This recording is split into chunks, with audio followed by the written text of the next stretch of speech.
Here recently, in like the next county over, they opened up a new produce auction, so we're gonna go check that out and see what they have and see if there's anything that we need, because we know that we're not gonna have enough tomatoes, corn, because we didn't even plant any corn, and then potatoes. So tomatoes, corn, and potatoes is what we're really after, and just anything else that we can get that we didn't grow ourselves or that we just may want a can. We're back from the produce auction. It was so hot, and this is like the hottest day that we have had. It's close to like in the mid 90s, and it was inside of a metal building, so all the heat was beating down, and then it was packed with people. So I didn't get any clips, but it was really good, and we got there like 30 minutes late, so they only had one row left to sell when we got there. But thankfully they did have potatoes.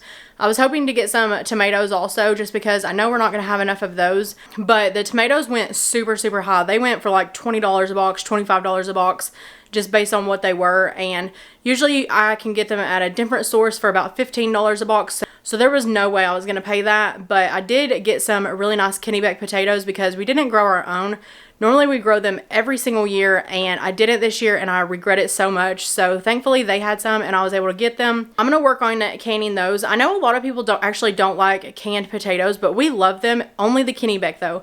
So we don't like russet, Idaho, like Redskin, Yukon Golds, anything like that. We do not like any kind of potatoes like that. So it's only Kennebec.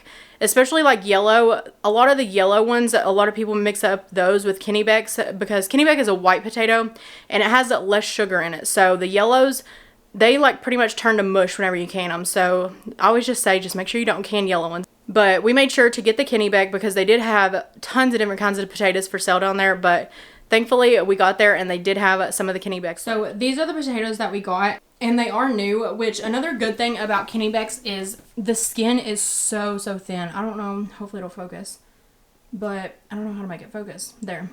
Hopefully you can see there's barely any skin at all on it.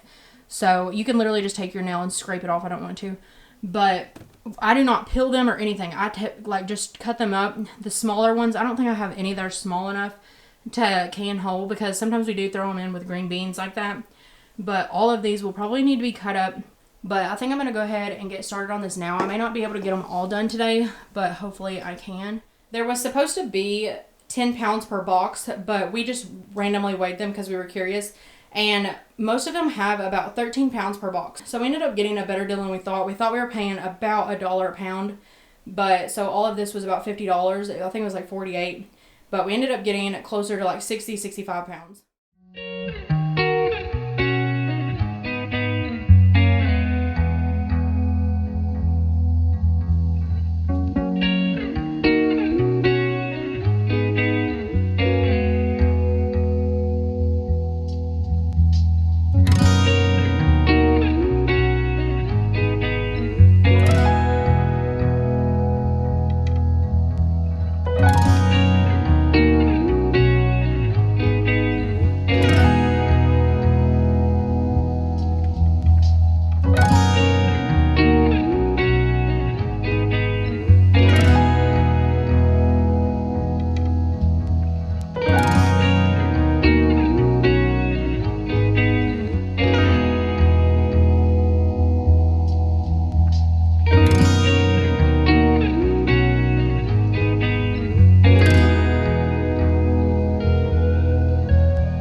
I do just want to say that this is going to be the raw pack for canning potatoes, and I know that this version of canning is considered rebel canning, and you won't find this in the USDA book or the ball canning book.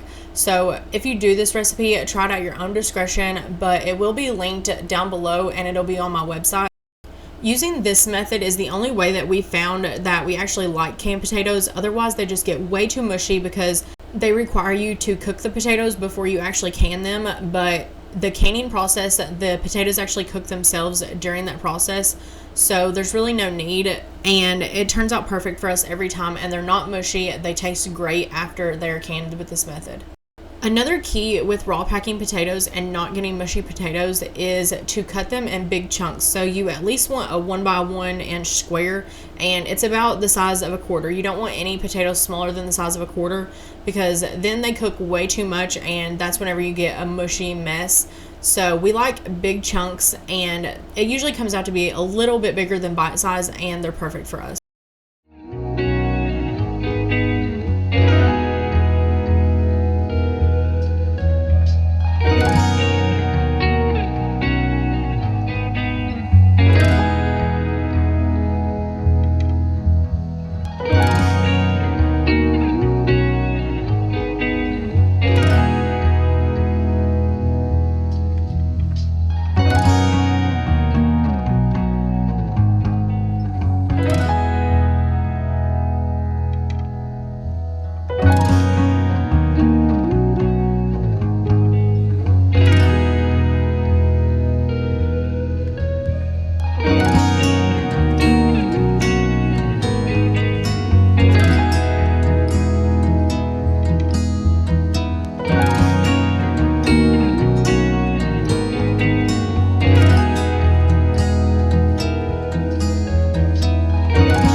Cut up enough for 21 quarts, and that is enough for 3 pressure canners. So those are going outside right now, and I'm about to go outside and sit with them, but it is actually dark outside, and I never account for enough time to let myself actually have enough time during the day, but also it is just so hot that you just almost can't stand it. So my plan is to finish this batch tonight, and I'll probably be done with it around 11 o'clock because right now it's about 9:40. And then tomorrow morning I'll wake up early and just finish it, just because we're gonna be up early anyways. We have a calf that isn't sucking, so we're having to be up with it quite a bit. So we'll be up with it in the morning, making sure that it is eating. So we'll be up really early. I can make sure that this gets done, but I won't bore you guys with a bunch of potato content. So I won't bring you guys with me tomorrow whenever I can. I'll just show you the finished product. But I'll take you guys outside really quick and show you the 3 canners that I have set up. And I know that you're not supposed to can on outside like camp stoves and like propane burners, but it honestly is what gets us by in the summer. Just because our house is not cooled right now. Like, we have window units, we have 2, one upstairs and one downstairs, but it doesn't do the best job because our house is over 4,000 square foot, and that is a lot for 2 air conditioners, 2 window units to cool, but it's all we can afford, so we're making do. But someday I will have a summer kitchen, and then all of this canning in the summer can be done out there, and we won't have to get the house hot. But for now, we just do it on the outside propane camp burners, and it works perfect. We make sure that we don't turn them up too hot because you can warp the bottom of your canner, but we haven't had any problems. It is dark, so hopefully you can see, but I'm just going by the porch light. But I have 3 different canners going out here, and I got me a milk crate so I can sit and watch. So this morning I'm finishing up the canning, and so far we have 42 quarts down here on the floor, And I have 14 more going out in the canner right now, but it is super, super hot here today. So I'm just thankful that we are able to do it outside and we're not having to do it inside, but I also cannot wait until I have my summer kitchen. So this is where we're canning out here right now, and hopefully you can hear me. Ben is spraying the fields right now and it's kind of loud. At the end of this walkway, there used to be a shed that sat right here at the very end of this, and it sat, you can kind of see how it turns. It sat right here, like amongst all this. This is actually the old flooring that was the mudroom outside the kitchen, so where those canners are right now, that used to be the mudroom floor, and we had to dig it up so that we could fix the cellar wall. So eventually this will be gone, and then this right here where the shed slash garage was, and it was just completely trash. You can go back and watch like my farm tour video if you want to see it, but eventually it will be right here, and this is where it'll sit, and it'll be more of like industrial size, so it will be a lot bigger, and it'll just be a kitchen probably. And then also we want to have a walk-in cooler on the downside of it so that we can hang our own meat and stuff like that. But up here, it have like 2 ovens and like 2 stoves and stuff like that. It'll just be like for a large batch cooking and canning days. So someday we'll have that, and it'll be close to the house, but I cannot wait to have it done. Like that is, I think, what I'm most excited about, or the greenhouse. Like it'll be right there where that bush is on the other side whenever we get that done. So this little area of the farm is just going to be all mine someday. But for now, it's just a little bit of a gone.